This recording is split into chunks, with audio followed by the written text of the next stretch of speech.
Havia um lugar no Rio de Janeiro que não aparecia em nenhum mapa. Não porque fosse pequeno demais para ser registrado, mas porque as pessoas que sabiam da sua existência tinham aprendido, da pior forma possível, que era melhor fingir que ele não existia. Era um lugar onde o dinheiro entrava pela porta da frente e o sangue saía pela dos fundos.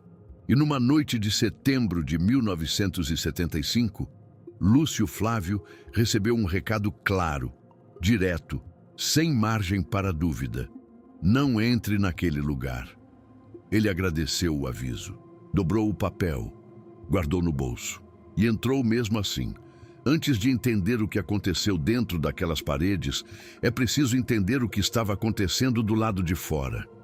Porque nenhuma história começa no momento em que explode. Ela começa muito antes, em silêncio, nas decisões que parecem pequenas e que vão se acumulando até que não há mais como voltar. O bairro se chamava Alcântara.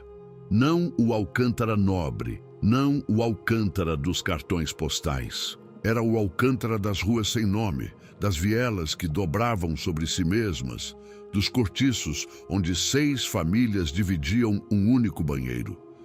Era o lugar onde os invisíveis da cidade iam parar quando não tinham mais para onde ir. E como todo lugar onde os invisíveis se concentram, alguém havia chegado antes deles para cobrar o preço da invisibilidade. Esse alguém tinha nome: Benedito Saraiva, conhecido nos documentos como empresário do ramo imobiliário, conhecido nas ruas como o Bené. Ele não era o tipo de homem que aparecia nas páginas policiais. Era o tipo que aparecia nas páginas de negócios, sorrindo ao lado de vereadores, cortando fita de inauguração de obras que ele mesmo havia financiado, geralmente em terrenos que antes pertenciam a gente que de repente se viu sem papel, sem advogado e sem saída. Benedito Saraiva operava num espaço que a lei mal conseguia enxergar, porque a lei, naquele tempo, tinha os olhos direcionados para outros lugares, para outros crimes, para outros culpados. O esquema era simples na sua crueldade. Benedito comprava dívidas antigas, dívidas de água, de luz, de aluguel atrasado. Comprava essas dívidas por centavos, diretamente dos credores originais, muitas vezes através de laranjas que sequer sabiam o que estavam assinando.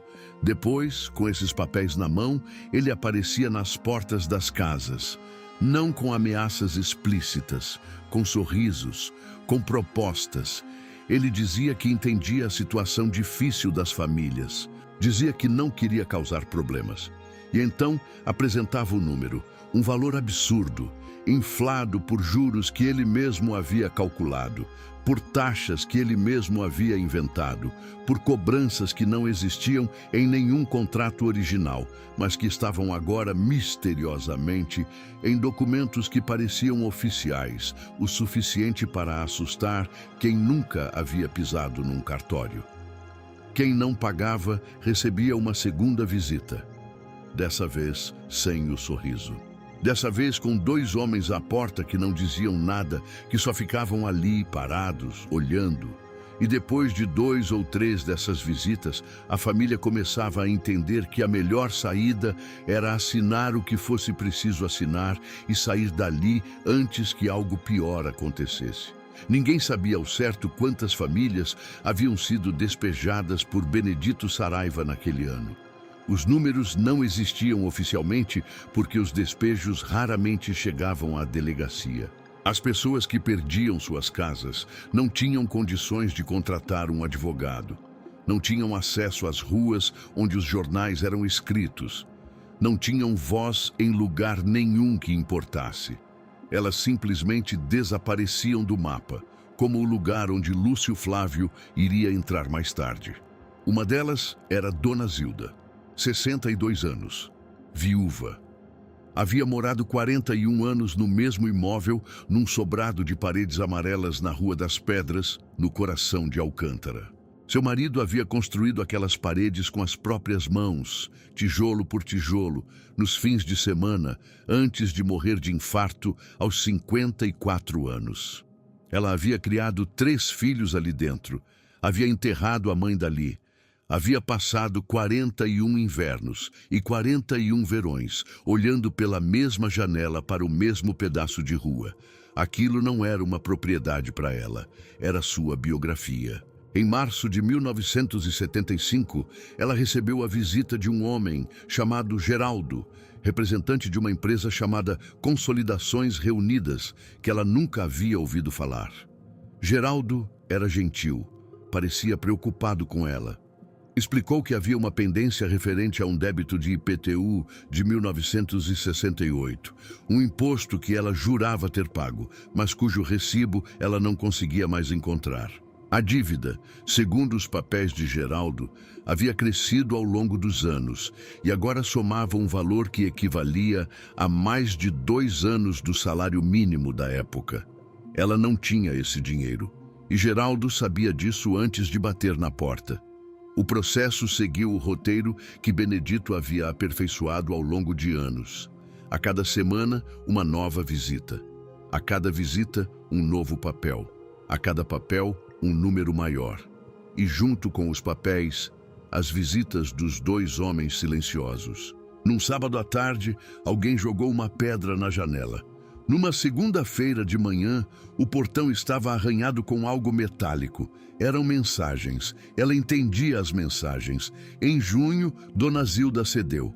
Assinou um documento que ela mal conseguia ler sem os óculos. Um documento que, ela foi entender depois, transferia os direitos sobre o imóvel para uma empresa que tinha o mesmo endereço que a Consolidações Reunidas. Ela foi embora com o equivalente a 3 meses de aluguel em dinheiro, o suficiente para pagar um quarto numa pensão, enquanto tentava entender o que havia acontecido com a vida que ela havia construído ao longo de 4 décadas.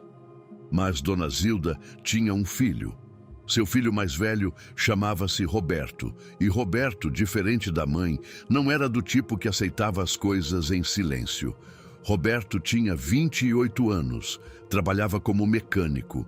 Não era homem de letras, mas era homem de teimosia. E a teimosia, em certas circunstâncias, vale mais do que qualquer diploma. Ele foi à delegacia, ouviu que era um assunto civil. Foi ao cartório. Ouviu que os documentos eram válidos. Foi a um advogado que havia atendido a alguns moradores do bairro de Graça em outras ocasiões. O advogado olhou os papéis, ficou quieto por um longo momento e então disse que aquele caso era complicado, que havia riscos e que ele precisava de tempo para pensar. O advogado nunca mais atendeu Roberto. Depois disso, Roberto começou a perguntar em outros lugares. Perguntou para vizinhos. Descobriu que Dona Zilda não era a única. Havia pelo menos mais 17 famílias que haviam passado pela mesma sequência de eventos nos últimos 2 anos. Todas em imóveis de Alcântara. Todas com dívidas antigas que de repente ressuscitavam com valores impossíveis. Todos os documentos passando pelas mãos de empresas diferentes, com nomes diferentes, mas que, quando Roberto começou a seguir os endereços, levavam ao mesmo lugar. Um sobrado na zona portuária. Um endereço discreto, sem placa, sem nome na porta. Um lugar que ele ouviu de uma fonte que preferiu não se identificar. Pertencia na prática a Benedito Saraiva. Foi então que Roberto cometeu o erro de falar alto demais no lugar errado. Numa sexta-feira à noite, num bar do bairro, ele contou o que havia descoberto para um grupo de homens que ele pensava serem amigos. Um deles era informante de Benedito. Roberto não sabia disso. E 2 dias depois, Roberto foi abordado na saída do trabalho por 3 homens que não disseram seus nomes. Eles não bateram nele. Não precisaram. Eles apenas disseram com calma que seria uma pena se algo acontecesse com a pensão onde Dona Zilda estava morando. Que seria uma pena se o emprego de mecânico de repente deixasse de existir. que seria uma pena se certas dívidas do irmão mais novo, que Roberto havia quitado em segredo há 2 anos, voltassem à tona. Roberto parou de perguntar. Por 2 semanas, parou completamente. Mas numa noite de agosto, num bar diferente, em outro bairro, ele encontrou um homem que conhecia de vista. Alguém que havia cruzado o mesmo caminho algumas vezes, sem que nenhum dos dois tivesse dado muita importância ao outro. Um homem que bebia sozinho, que ouvia mais do que falava, que tinha nos olhos uma atenção que Roberto só reconheceu depois, quando era tarde para desfazer o que havia sido dito. Roberto contou tudo, não porque confiasse cegamente naquele homem, mas porque havia chegado ao ponto em que não contar era mais pesado do que qualquer risco. O homem ouviu sem interromper. Pediu mais um drink. Ficou olhando para a mesa por um tempo que pareceu longo demais. E então disse 3 coisas. Disse que conhecia o nome de Benedito Saraiva de outro contexto, de uma história mais antiga que ele ainda não havia terminado de entender. Disse que Roberto não devia voltar ao sobrado da zona portuária sozinho, nem contar para ninguém mais o que havia contado. E disse que em 2 dias entraria em contato. Esse homem era Lúcio Flávio. Ele não era herói. Não se apresentava como tal. Tinha suas próprias razões para estar naquele bar naquela noite. Razões que ele raramente explicava a ninguém. O que ele tinha era uma capacidade quase clínica de enxergar a estrutura por trás do caos. Quando a maioria das pessoas via confusão, ele via arquitetura. Via quem havia construído, quem havia financiado e por onde o edifício poderia desabar. Nos 2 dias seguintes, Lúcio Flávio moveu-se em silêncio. Não foi a nenhuma delegacia, não procurou nenhum advogado, ele foi a cartórios. Mas não como Roberto havia ido, de frente perguntando o que precisava. Ele foi como alguém que passa por acaso, que faz perguntas laterais, que pede registros que parecem não ter nada a ver com o assunto central. Ele havia aprendido, ao longo de uma vida que não havia sido simples, que as pessoas guardam segredos frontalmente, mas revelam a verdade pelas bordas. O que ele encontrou nos cartórios confirmou o que Roberto havia intuído, mas era muito maior do que Roberto havia imaginado. As empresas não eram 17, eram 23. E os imóveis não estavam concentrados apenas em Alcântara, estavam espalhados por 4 bairros diferentes, todos com a mesma característica: populações vulneráveis, documentação frágil, histórico de disputas antigas que nunca haviam sido resolvidas formalmente. Mas o que Lúcio Flávio encontrou, que Roberto nunca teria encontrado sozinho, era outra coisa. Era o nome de um funcionário da prefeitura. Um homem de nível médio, sem cargo de destaque, cuja função era processar atualizações de débitos tributários antigos. Um nome que aparecia discretamente em registros de todos os 23 processos, não como beneficiário, não como signatário de nada que chamasse atenção, apenas como o funcionário responsável pelo protocolo original da dívida em cada caso. O homem que ressuscitava as cobranças. O homem que punha a máquina em movimento antes de Benedito Saraiva aparecer com o sorriso e os papéis. Esse funcionário se chamava Ariovaldo Mendes. E Ariovaldo tinha um problema que Benedito Saraiva conhecia muito bem. Havia desviado uma quantia pequena, mas documentável, dos cofres do departamento onde trabalhava anos antes para pagar uma dívida de jogo. Benedito sabia disso porque havia comprado essa informação de alguém que havia estado perto o suficiente para ver. E desde então, Ariovaldo não era funcionário da prefeitura. Era funcionário de Benedito. Lúcio Flávio entendeu a geometria inteira naquele momento. Não era um esquema simples de grilagem. Era uma cadeia. Ariovaldo produzia a dívida oficial. A dívida oficial legitimava os papéis que as empresas laranja apresentavam. Os papéis intimidavam as famílias. O medo fazia as famílias assinarem. E as assinaturas transformavam imóveis em propriedade de Benedito Saraiva, que os reformava superficialmente e os revendia por 3, 4 vezes o valor que havia extraído das famílias que os haviam construído com as próprias mãos ao longo de décadas.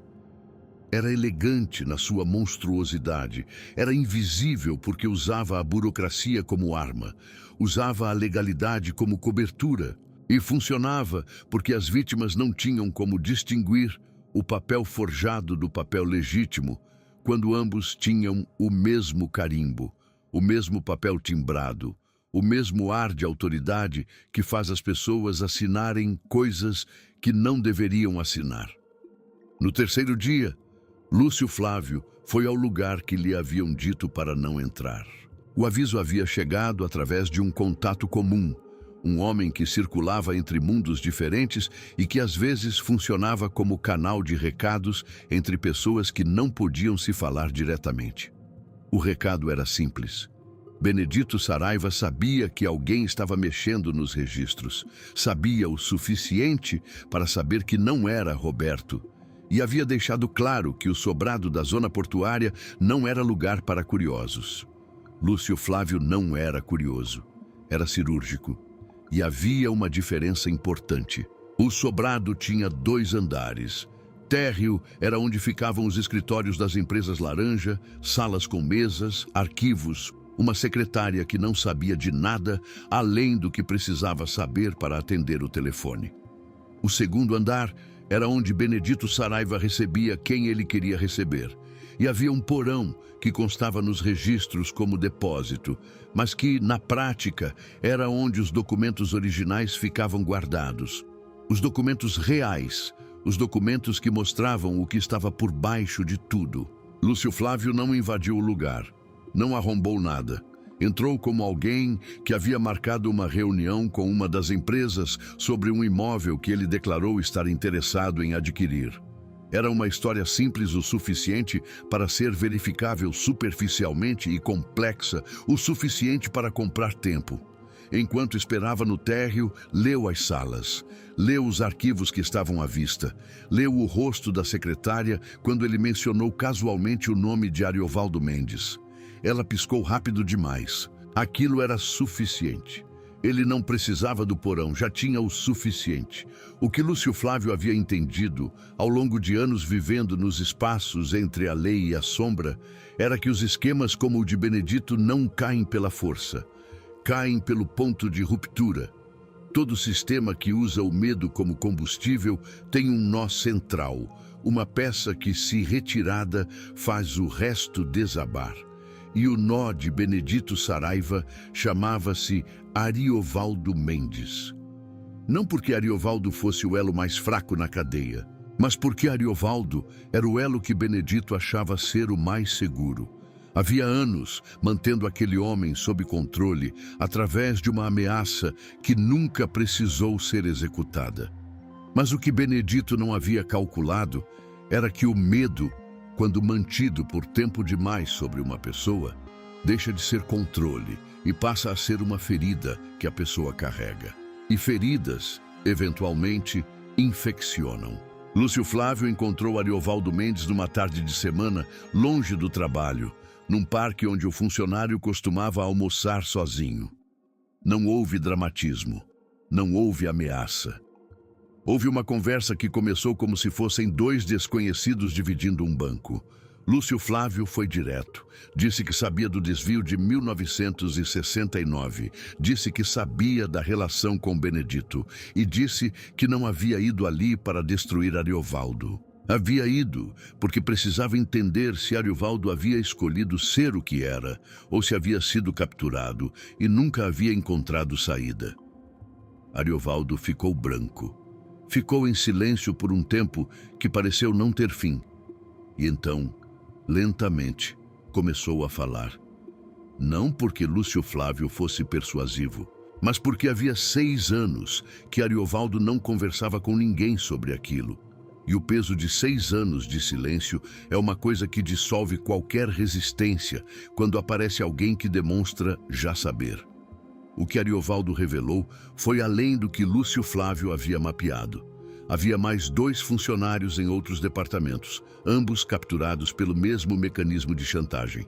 Havia um juiz de comarca que havia assinado pelo menos 3 liminares que aceleraram despejos sem a documentação completa, em troca de um favor que Ariovaldo não sabia nomear com precisão, mas que envolvia um processo contra um familiar do juiz que havia sido misteriosamente arquivado. E havia um caderno.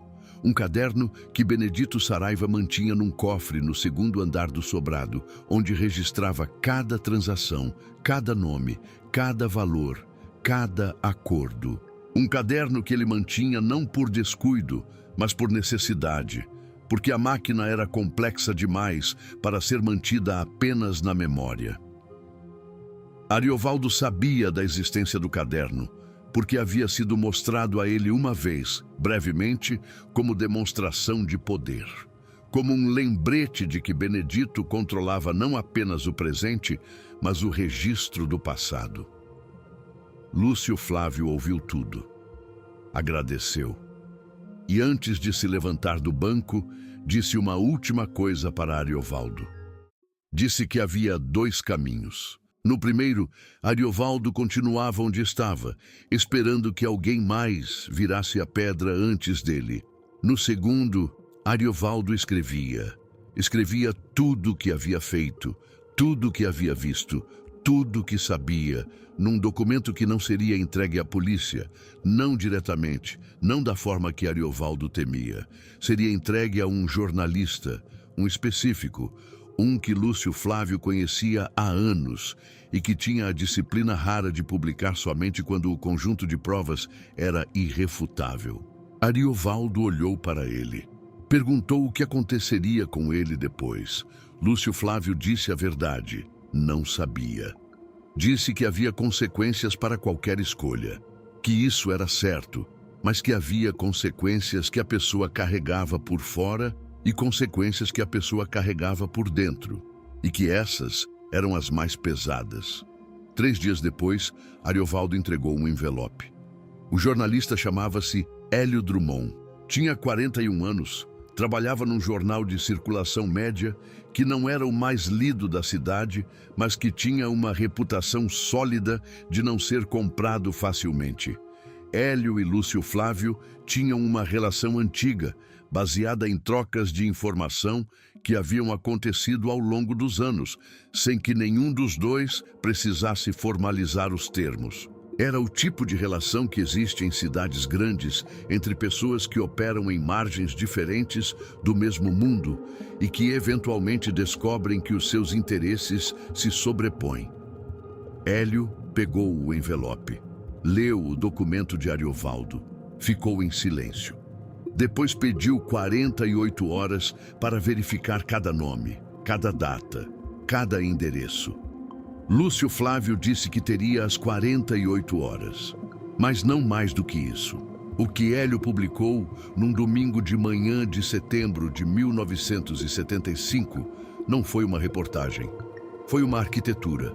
Era um texto de 4 páginas que começava com a história de Dona Zilda, sua janela de 41 anos, seu sobrado de paredes amarelas, que avançava através dos 17 casos que Roberto havia descoberto, mais os 6 casos adicionais que Ariovaldo havia detalhado, que nomeava as empresas, os endereços, os funcionários da prefeitura, que não nomeava Benedito Saraiva no título, mas que o colocava tão claramente no centro da estrutura que qualquer pessoa com olhos para ler e um mínimo de atenção para os detalhes chegaria ao mesmo nome sem precisar de mais nada.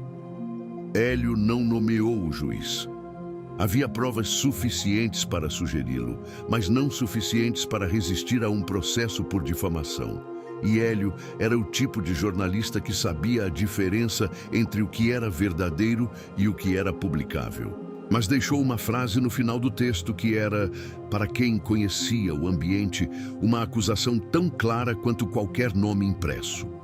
A cidade leu, nem toda ela, mas o suficiente. Benedito Saraiva acordou naquela manhã de domingo com o telefone tocando.